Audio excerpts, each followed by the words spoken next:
You can envision here us being in a position of observation, and our Kurdish partners, in another strong position, much like the one you see up here, somewhere else along the front line. If you can imagine the Kurds beginning to take indirect fire, so mortar fire from a point of origin somewhere out in the Nineveh Plains to your front.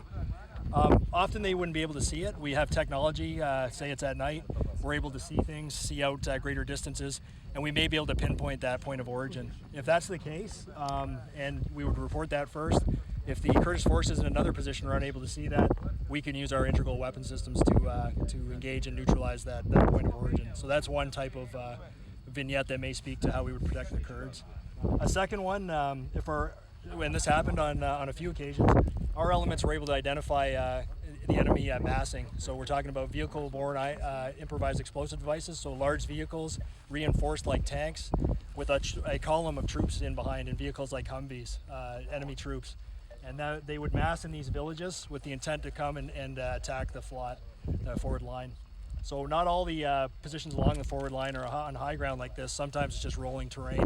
So with our technology or through our observation devices, we may notice these elements massing, up to 100 potentially enemy, massing for an attack against the front line. And because they have demonstrated hostile intent, we're able to use through our rules of engagement, our own integral weapon systems to engage that kind of threat.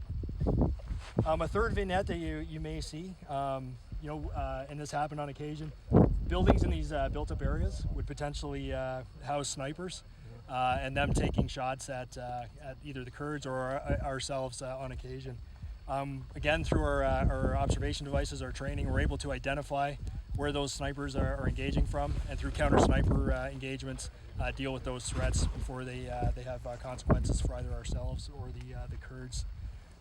These high features, we had cases where suicide bombers would run up a high feature at night through these wadi lines, as you see down here, and able to get almost all the way up to the front of the position here.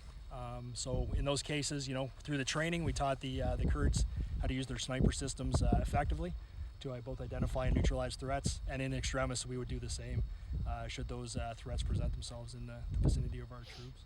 So that just gives you a little bit of an idea of some of those scenarios that we might find ourselves as we're working with our Kurdish partners up here on the front line.